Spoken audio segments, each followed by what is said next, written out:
Welcome to Three Witches and a Druid podcast, a Canadian podcast about paganism in today's modern society.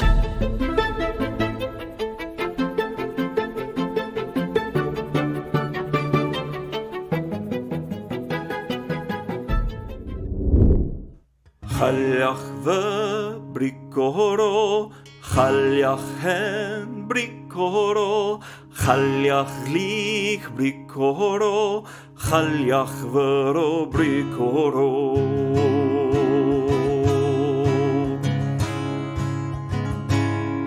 At the high point of Mull, she sits gazing out o'er the sea as her goats graze for milking. The waters froth white with the wind from the north, and she bares her red teeth to the gale. Her cheeks are struck blue like the frigid North Sea, and her hair falls in one shock of white. But her eye is as sharp as a knife at the throat, and as swift as the seafaring mackerel. The tempest is calm, and the old Cailleach has appointed the wind to arise, and the great Queen of Winter is washing her plaid in the high waters at Corryvreckan. She guides on the land, and her footfalls resound through the hills and the lochs of the Highlands. She gathers the cloth of all Scotland, her home, her fiefdom, her own true creation. The tempest is calm, and the old Cailleach has appointed the wind to arise, and the great Queen of Winter is washing her plaid in the high waters at Corryvreckan. And the fishermen pull all their nets from the sea, and the sailors bring ships into harbor, and the crofters have cut down the last sheaves of coal, and the mothers are packing the larder. And the Cailleach, she washes her plaid in the sea, and the sea water boils for 3 days. And she casts out her blanket over Scotland's high peaks, and the plaid is full white and unbroken. The hills are as white as the milk from her goats, and the snow veils the land till the springtime. And the Cailleach has come to reclaim her domain, and the mountains bow down at her coming. The tempest is calm, and the old Cailleach has appointed the wind to arise, and the great Queen of Winter is washing her plaid in the high waters at Corryvreckan. And the great Queen of Winter is washing her plaid in the high waters at Corryvreckan.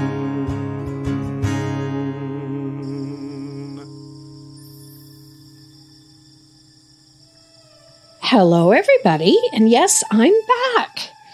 Around the table, drinking cider, three witches and a druid, talking about our experiences in paganism in the modern world. I am Margot. And I am Maeve. Gwen. And I'm Brian. So tonight's episode, we literally decided on it 2 minutes ago because we were debating on what to talk about in our second episode, which is probably going to end up being the first episode released before the previous episode, which makes Margot's introduction a little awkward. Oh, wow. But it's fine. It doesn't matter. I just think it's funny. But what we have decided on in our lovely holiday special is sex magic. Sex, and magic. Well, also, I think it is kind of appropriate because we were talking about doing storm magic, which we will do another time because we are on the cusp right now of a raging storm that's on its way towards us. Right. And it has a lot of the same kind of energy, I think, as sex magic can. It as does. well. Like it's that sort of very high energy, a little bit of chaos. I'm going to start this episode with the song from Bog Burgers about I'm good at sex, you're bad at sex. Anyway, so yes, I started listening to some episodes from last podcast on the left about Jack Parsons and his love for sex magic. And so we're all kind of just jumped on it. So here we are. And it's because I said I have a great story about sex magic, which is certainly not vulgar. It's not titillating or anything. I just think it's hilarious. Well, we got to open with that. Yes. Okay, let's hear your titillating. From the days of working at Little Mysteries. And, you always had those few customers who would come in and be a little bit creepy. Some of them were a lot creepy. And you can tell by the way they would talk, they were trying to get a reaction out of you and trying to get a rise out of you. This one... She said rise. You can tell how serious this episode is going to be. So this fellow had been in a few times trying to get some kind of reaction out of me. Do we know this person?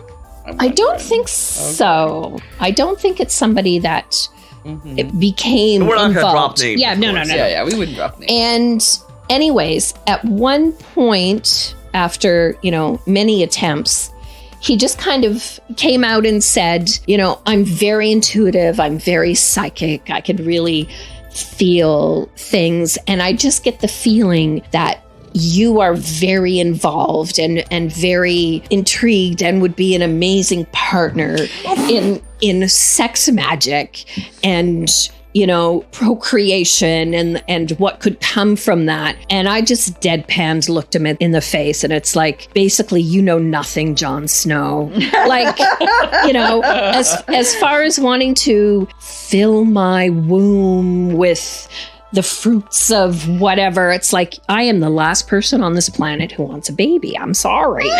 So it was just, I don't know whether I actually managed to embarrass him far enough that he never came back again, but I certainly never had a problem with him again, as far like just things they would say, like if it was, a young 18, 19, 21-year-old clerk in their first job, would have been really freaked out and uncomfortable.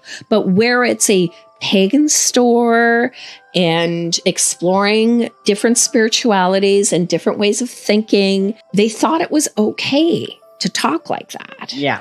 And basically sexually harass you. That's truly what it was. It was, this is a safe space for me to be sexually harassed. Well, and I think that's one of the misinterpretations, of course, when you first talk about sex magic. Yeah. You're going to have a lot of guys that say, oh, this is a safe space for me to be an ass. Yeah. Now, of course, that's not the case in any way. This is not my story to tell. I know one of you guys are going to correct me.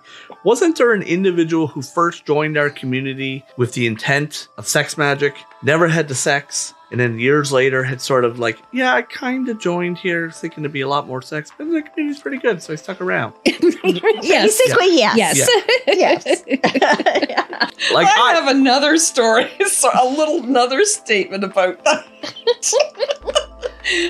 That I actually Come on, you gotta say it now.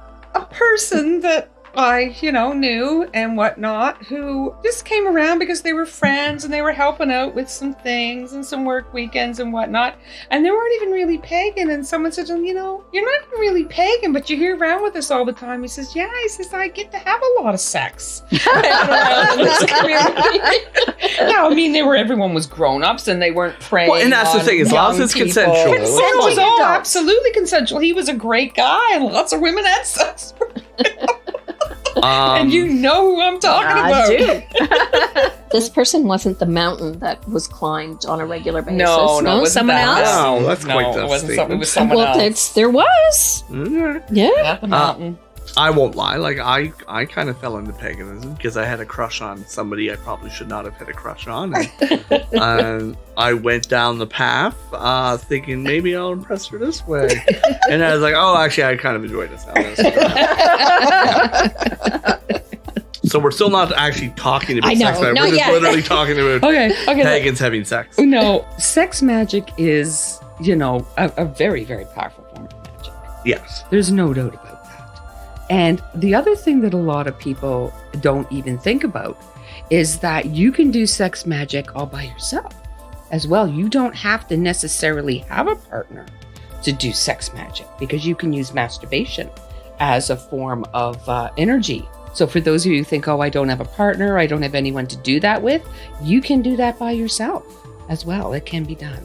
So where did the idea of sex magic come from? Probably Mayday. Yeah. No, listen. I think it's as old as magic. It is as old as magic because temple whores, even or priestesses. We could call them priestesses. No, temple priestesses. No, it goes back as far as when they had any kind of sanctuaries or temples. There were people there, male and female, and it was nothing to be looked down on. It wasn't horrible, some derogatory form of, looking at it like some dirty street prostitution or something like that. It was a ritual. It was a sacrament in some ways. And so there's sex and ritual, but then there's sex magic. Like, I think there's different purposes there, separate purposes. As far as magic goes, you want to raise energy.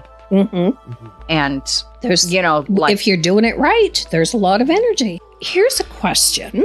Would you always tell your partner that you were using this energy for magic? I think so. I think it was The Idiot's Guide to Paganism I recently read. And there was a chapter about sexuality and sex in various religions, including paganism. And it talked about Christianity and the idea of sex outside of marriage being a sin. Just really brief ideas, concepts here in there. And then if it ended with paganism. Is it consensual? Go for it. And that was, and to my understanding, and what I expect from paganism and sex is that's the only rule. But no, of course, I understand the sex itself is consensual, but using that energy for magic. I think you should be consensual with the individual. I do as well. Yeah. I was just throwing that question out there. Yeah. And wondering if there are folks out there who perhaps have not let their partners know. Because you could have a case of when I was married, he was not a pagan. I was. I don't think I ever did. He wouldn't have given a shit. I was going to say. He wouldn't have cared. Am I getting late? Yes. You do what you want with that. So long as you're not actually hexing me while you're doing it. And that's actually where I was going to go with next on that conversation. Is there is the idea of hate fucking. Where you find someone that you don't particularly like, but you just need to have sex. Perhaps, in this case, you use sex magic for nefarious purposes and curse their penis or whatever. And you just go on about your merry day. Probably don't tell them necessarily. I personally don't necessarily agree with that. Sure, it probably happens. That's something that would never come to my mind, to tell you the truth. Me either. Yeah. Yeah, I had never conflated hate fucking with magic, but... Well, here we are. But here we are. I'll have to think about that, but yeah. And here I am just as a voyeur for the last 40 odd years, right? So my opinion does not count for anything. No, I think if you have the opportunity to try sex magic or something, I certainly think people should give it a go. Mm-mm. I certainly think they should, because it is very, very powerful. Now, here's a question that really never occurred to me. Could you use sex magic as a form of just to raise the energy for any spell? Or would you want to keep it specific to certain types of magic, emotional or couples, or would it matter? Could you, do sex magic and put it towards getting a new car? I have no idea. Now, A really fast one. personally, for me, everyone can be very different. Some people can be but for me personally, the few times I have participated in such deeds as sex magic, I found the energy that was raised to be quite chaotic. So that I would apply it to something that would be chaotic, that could use that energy. Now, other people may, I don't know, maybe it's very organized and scheduled and Disciplined. Maybe, or something. and there's spreadsheets involved, and maybe it's the energy raised is very organized. Why are you looking at me? Yeah. Maybe the energy raised is much more organized and in order, and that can apply to different things. Everyone's different, but yeah. I'm not sure what else to say about this. Except I did want people to know right away that you can perform sex magic by yourself if you feel you need that much energy, or for whatever purpose. If perhaps you are wishing to, without, of course, specifying which person you want. It's like, you are single, you're lonely, you'd like to have someone come into your life. I think it would be, that sort of romance, or maybe you just would like to have a friend with benefits to draw a person who would be appropriate for you without putting a spell on a specific person. I think that would be a great way to do it. Yeah. You have to be a little careful because friends with benefits has a slightly different meaning nowadays. Oh, does it? It's mostly people who share streaming services like Netflix. Well, I'm old-fashioned. Or if you'd like a romantic partner of some sort, again, provided you're not putting it on a specific person, that is unethical, but I think that'd be a great way to go about it. And it's fun for you. It's way more fun than rattling, drumming with a, whatever, and shaking your rattle or whatever, chanting. That's way more fun. Yeah. I had a partner that we did this, I guess, fairly often, and we felt it brought us closer together. But like I said, the energy created was quite chaotic. I think it brought a little bit of chaos to our lives. I think we were too young to really understand what we were doing, and we weren't harnessing the energy, the way we should have. But now, as an older, wiser individual, I still have no idea what I'm doing. But that's okay. Like you said, it's enjoyable and fun. And of course, obviously, when you do such things, be safe, use protection. Yes, absolutely, use protection. And that was an interesting question earlier. Can you, be having sex with someone and doing your own magic without telling them? It's interesting. I think so. Now, personally, I think you should let them know. But as we talked, perhaps you don't for your own purposes. But I guess that's up to you. And I guess that probably affects the energy that comes out as an end result. That would be, because would you be just using them, which is a negative thing to do. Yeah, but that happens more often than I think you think. You can take the word magic off, and a lot of the things we're saying applies to sex all on its own, right? Yeah. True enough. And yeah. Well, that was interesting. It was very unprepared. And if anybody out there has any advice that they would like to share along, or they've done a lot of research or work with sex magic, certainly send your information on into us, and we can bring it up another time. Which would be or we could just share amongst ourselves. Truthfully. And look, thanks so much for tuning in to that very off the cuff, last minute sort of thing. I really enjoyed it. We all hope that you out there did too. So if you have any questions or comments or polite constructive criticisms, you can certainly get a hold of us at our Facebook page. And we're always happy to hear what people have to say. And thank you very much. I'd like to thank our Patreons very much. We're very fortunate. We're buying several coffees for our producer. Yeah, we're actually editor. able to buy her a full Starbucks. Yeah, full Starbucks now. We're very, very pleased. And we're very grateful to everyone. No whip, though. We can't afford to whip yet. And we're very grateful to everyone who is listening out there. 3 Witches and a Druid podcast would like to take a moment to shout out to our amazing Patreon supporters from all around the world. Without your generous contributions, now and over the past 2 seasons, we could not bring you this magical content, and we thank you once again for listening. So until next time, everybody, merry meet, Merry heart. and merry meet again. Blessed be. I'm a bad man with the master plan, and the ladies call me Tex. And the one thing all the ladies know is I'm good at having sex. I leave my shirt on, that's okay. Don't make me feel self-conscious, babe. Sex. When you're done, say that was fun. We might have made a little son. I'm good at sex. You're bad at sex. I'm good at sex. You're bad at sex. I'm good at sex. You're bad at sex. I'm good at sex. You're bad at sex. I'm good at sex. You're bad at sex. I'm good at sex. You're bad at sex. This has been 3 Witches and a Druid podcast.